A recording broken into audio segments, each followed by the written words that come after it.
ছেলে। সে ছিল অনেক গরিব। মিরাজের তেমন জমি না থাকায় সে বড় একটা গাছের নিচে ছোট্ট একটা ঘর বানিয়ে থাকত।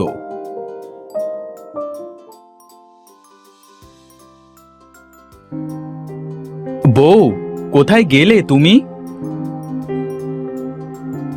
আরে কি হয়েছে, এমন চিল্লাচ্ছ কেন? চেল্লাচ্ছে কি আর সাধে? বেলা কত গড়ালো দেখেছো? তাতে হয়েছেটা কি? আমাকে ডাকোনি কেন? এখন কখন মাছ ধরতে যাব বলো তো? তোমাকে কি আর আমি এখন থেকে ডাকছি? তুমি যদি না শুনতে পাও সেটা কি আমার দোষ নাকি? আসলে কাল একটু রাত করে ঘুমিয়েছি তো, সেজন্য হয়তো শুনতে পাইনি। রাত করে ঘুমোবে না তো কি করবে বলো? সারা রাত তো তুমি চাকরি করো। এমন করে বলো না বউ, তুমি তাড়াতাড়ি গিয়ে জালটা আনো। তুমি একটু দাঁড়াও তো, আমি জালটা আনছি। সোহিনী ঘর থেকে জালটা এনে মিরাজকে দেয়। এই নাও তোমার জাল। মিরাজ জালটা নিয়ে যখন চলে যেতে যায় তখন তার মেয়ে অহনা বলে, বাবা, তুমি মাছ ধরতে যাচ্ছ? হ্যাঁ রে মা। বলি আজ মাছ পেলে বাড়িতে এনো বাবা। অনেক দিন হয় মাছ দিয়ে ভাত খাইনি। তুমি তো যে মাছ পাও সব বিক্রি করে দাও। আসলে মা, অনেক দিন ধরে তেমন কোনো মাছ পাচ্ছি না। একটা দুইটা যা মাছ পাই সেটা বিক্রি করে বাজার করি। এই, তোকে এত কথা বলতে কে বলেছে শুনি? তুমি তাড়াতাড়ি যাও তো, এমনিতেই আজ অনেক দেরি হয়ে গিয়েছে। এটা শুনে মিরাজ মাছ ধরতে নদীতে চলে যায়। আজ নদীর ওপারে যে মাছ ধরব, দেখি মাছ পাই কিনা। এটা বলে মিরাজ একটা মাঝিকে ডাকে। ও মাঝি ভাই, নদীর ওপার যাবে নাকি? যাব মিরাজ ভাই, তুমি আজ নদীর ওপারে যাবে নাকি? আসলে অনেক দিন হলো তেমন কোনো মাছ পাচ্ছি না, ওপারে যে দেখি মাছ পাই নাকি। ও আচ্ছা, তুমি নৌকায় বসো, আমি তোমাকে পার করে দিচ্ছি।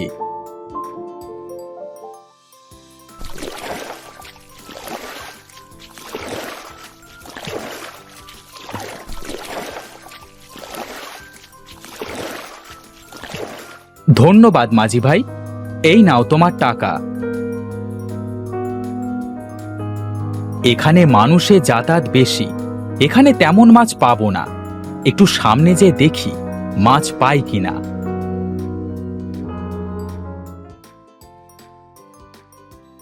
মিরাজ হাঁটতে হাঁটতে অনেক দূর চলে আসে।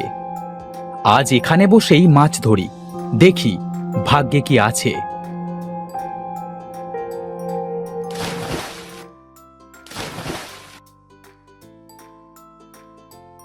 মিরাজ অনেকবার জাল ফেলে, কিন্তু সেদিন মিরাজ একটাও মাছ পায় না।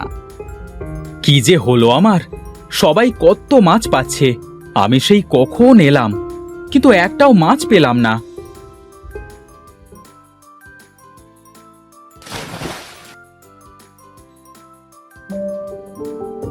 আর কত সময় বসে থাকবো, এবার বাড়ি চলে যাই। মিরাজ বাড়িতে চলে আসতে যাবে তখন তার অহনার বলা কথা মনে পড়ল। মেয়েটা বলেছিল আজ মাছ দিয়ে ভাত খাবে, এখন খালি হাতেও বা কিভাবে যাব বাড়িতে? হ্যাঁ, আর একটু চেষ্টা করে দেখি মাছ পাই কিনা। এই বলে মিরাজ সেখান থেকে কিছুটা দূরে একটা ঝোপের ভেতর মাছ ধরতে যায়। সে প্রথমবার জাল ফেলে একটাও মাছ পায় না। এবারও তো মাছ পেলাম না, কি করি এখন?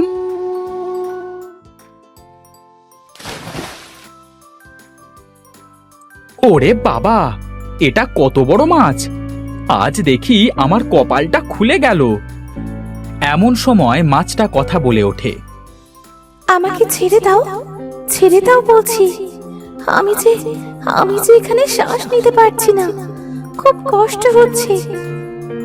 এ কি, মাছে কিভাবে কথা বলছে? তুমি কি ভূত নাকি? আমি ভূত নই, আমি এক মায়াবী মাছ। তুমি আমাকে ছেড়ে দাও, আমি তোমার সব কষ্ট দূর করে দেব। তুমি আমার কষ্ট কিভাবে দূর করবে শুনি? তোমার তো সত্যি অনেক কষ্ট হচ্ছে শ্বাস নিতে। মায়াবী মাছ, দাঁড়াও, আমি তোমাকে ছেড়ে দিচ্ছি। মিরাজ মাছটাকে নদীতে ছেড়ে দেয়। সাথে সাথেই মাছটা একটা জলপরীতে পরিণত হয়। এ কি, তুমি তো দেখছি একটা জলপরী। হ্যাঁ, আমি মায়াবী জলপরি। সবাই আমাকে দেখতে পায় না গো। তোমার মনটা খুব ভালো, তাই আমি তোমাকে দেখা দিলাম। আমার মন ভালো, তুমি কিভাবে বুঝলে? তোমার ছোঁয়া পেয়ে আমি বুঝেছি তুমি কেমন। আচ্ছা, তোমার চোখে পানি কেন? তুমি শুনতে চাও জলপরী? বলো শুনি। তোমার দুঃখের কথা শুনে সত্যি খুব কষ্ট পেলাম। জলপরী, আমি তাহলে আজ আসি। সকালে এসেছি, এখন সন্ধ্যা হতে চলল। বাড়িতে সবাই চিন্তা করছে। তুমি আমার জীবন বাঁচিয়েছো, তার পুরস্কার নিয়ে যাও। পুরস্কার? হ্যাঁ, পুরস্কার। এটা তোমার। এটাতে তো দুটো মাছ, তাও অনেক ছোট। এটা সাধারণ মাছ নয়, এই মাছ তুমি চাষ করবে, দেখবে তোমার জীবন বদলে যাবে। কিন্তু কোনো কিন্তু নয়, অনেক সময় হয়ে গিয়েছে, আমি গেলাম, না হলে আমার বাবা মা চিন্তা করবে। মিরাজ কিছু বলবার আগে জলপরী চলে যায়।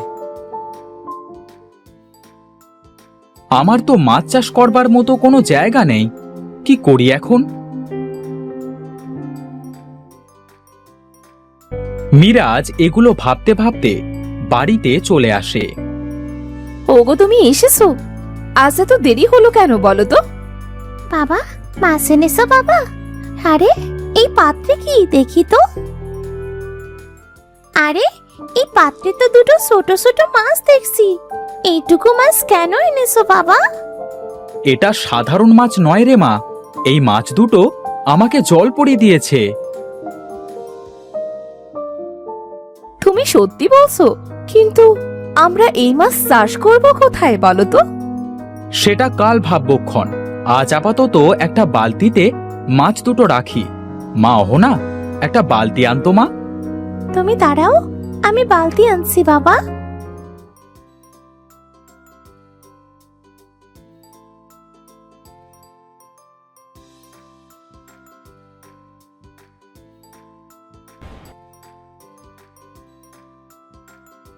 বাবা, ও বাবা, মাছেদের খেতে দেবে না? তুই ভালো কথা মনে করিয়েছিস।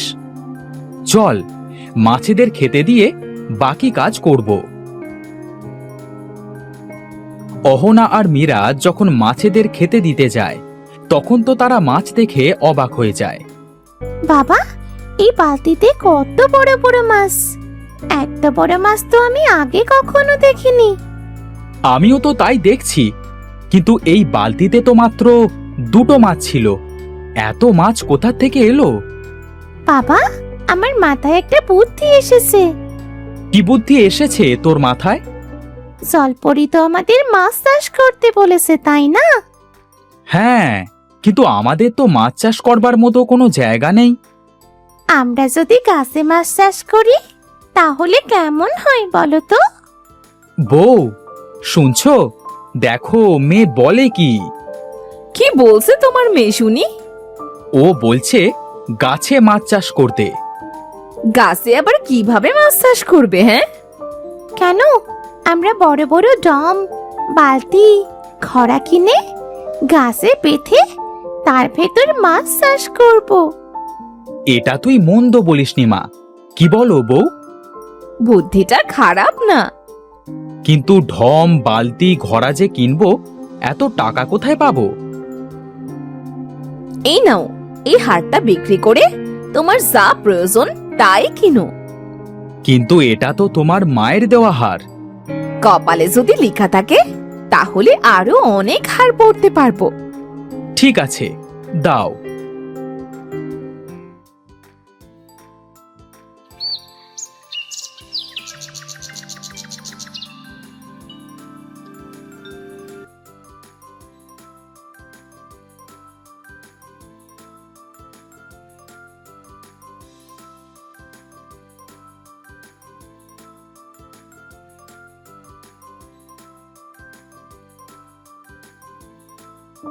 মা অহনা, আমাদের সব কাজ শেষ বল।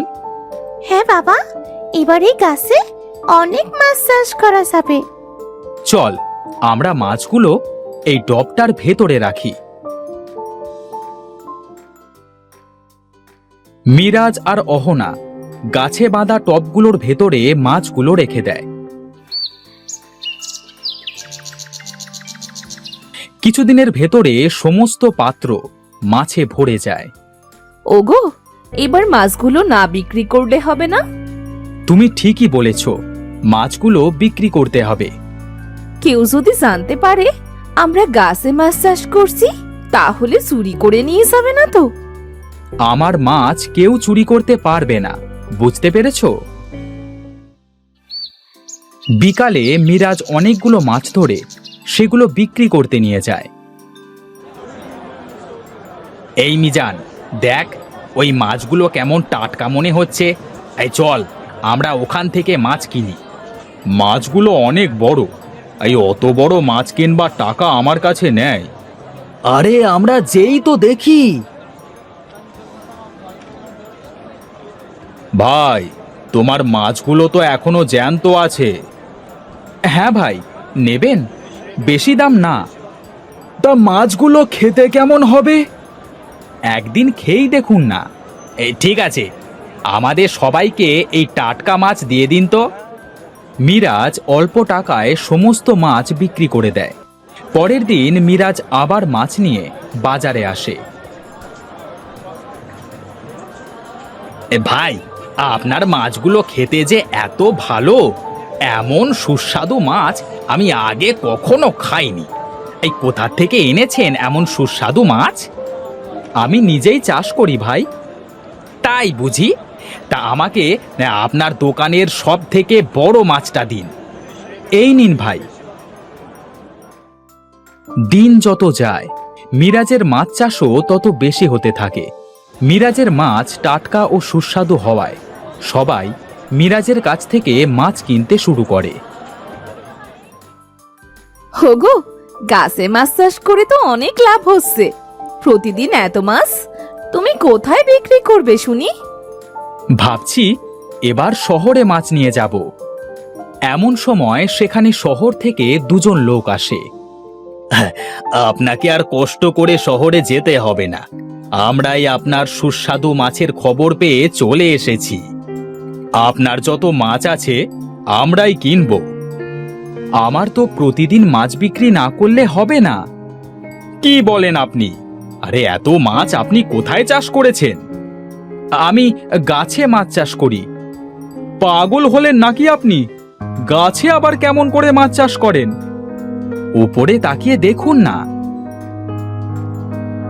সত্যি তো, আপনার তো অনেক বুদ্ধি।